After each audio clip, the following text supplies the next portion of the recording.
Le noyer de la tour. Jadis, le mur d'enceinte du château de Ripaille possédait une tour dans laquelle avait poussé un noyer qui la dominait de ses hautes branches. Un jour d'orage, de gros nuages noirs roulaient dans le ciel quand un éclair immense zébra soudain le ciel. Le tonnerre claqua et la foudre s'abattit sur la tour. En un instant, le noyer fut calciné. La tour a fini par tomber en ruine et les démons qui la hantaient ont disparu. Mais plusieurs légendes relatent son histoire.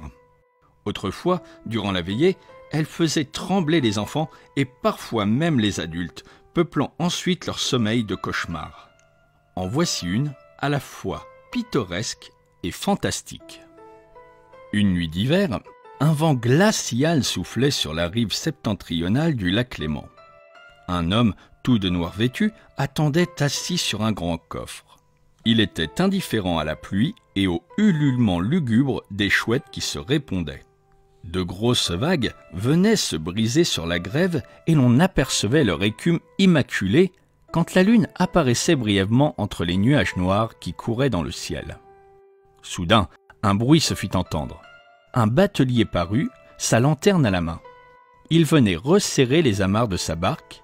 Il s'arrêta et tendit sa lanterne dans la direction de l'homme en noir afin de s'assurer que quelqu'un se trouvait bien là. « Sale temps !» dit-il. L'homme en noir haussa les épaules sans répondre. « Vous avez besoin de quelque chose ?» poursuivit le batelier. « D'un bateau, car je dois impérativement traverser le lac ce soir pour me rendre sur la rive chablaise. »« Vous n'y pensez pas, monseigneur, la tempête fait rage. Patientez jusqu'à demain, le temps sera meilleur et je vous conduirai sans risque de l'autre côté. »« Non, on m'attend et il faut me faire traverser ce soir. »« C'est trop risqué, » dit le batelier. « Aurais-tu peur ? Viens, ne te fais pas prier, tu seras royalement payé, » ajouta l'homme en noir en se levant. Et il tira de sa poche une bourse gonflée d'or qu'il soupesa ostensiblement. « Bon, » dit alors le batelier, « embarquons et prions le ciel pour traverser sans encombre. » Ils montèrent dans sa barque, elle glissa bientôt sur les flots agités par la Vaudère. Le voyageur était resté debout à l'arrière, sa cape noire flottait au vent et ses yeux brillaient étrangement dans la nuit. « Courage, batelier !» lança-t-il. « Ta barque file comme un oiseau et nous serons vite à mi-course. »« Elle ne file pas aussi vite que d'habitude, monseigneur. C'est ce gros coffre que vous avez posé à vos pieds qui doit l'alourdir. »« Certainement. »« Et que contient-il donc pour peser aussi lourd ?»« De l'or et des joyaux, de quoi doter toutes les princesses d'Occident. Sache que tu transportes l'homme le plus riche de la terre. » Tout en ramant, le batelier sentit naître en lui la cupidité. La récompense que lui accorderait son passager ne représenterait jamais qu'une infime partie du trésor contenu dans le coffre. Pourquoi ne tenterait-il pas de se l'approprier ? Pour cela, il devait se débarrasser de l'homme en noir. Que risquait-il ? Personne ne les avait vus partir et ils étaient seuls dans la tempête. Aucun soupçon ne se porterait donc sur lui. Alors, il asséna un violent coup de rame à son passager et le fit basculer dans les eaux sombres du lac.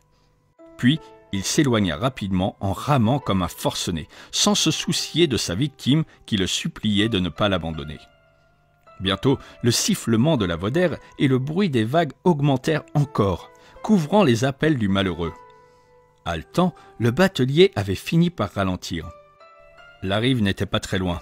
Il aborda sans problème. Il sauta sur la berge, fit glisser sa barque sur les galets et l'amarra solidement. Il saisit le coffre avec satisfaction et l'emporta vers la tour de Ripaille qui se dressait tout près. Il avait l'intention de s'y reposer en attendant le jour, car il était trop fatigué pour entreprendre immédiatement une nouvelle traversée. Après avoir dissimulé le trésor, il s'allongea et s'endormit. Son sommeil fut troublé par un cauchemar affreux.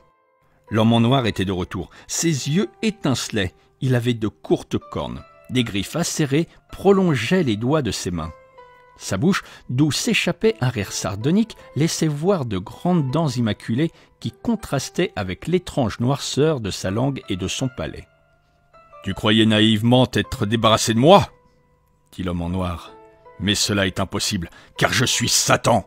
Comme tu as tenté de me noyer, je vais te transformer en noyer. Tu seras un arbre.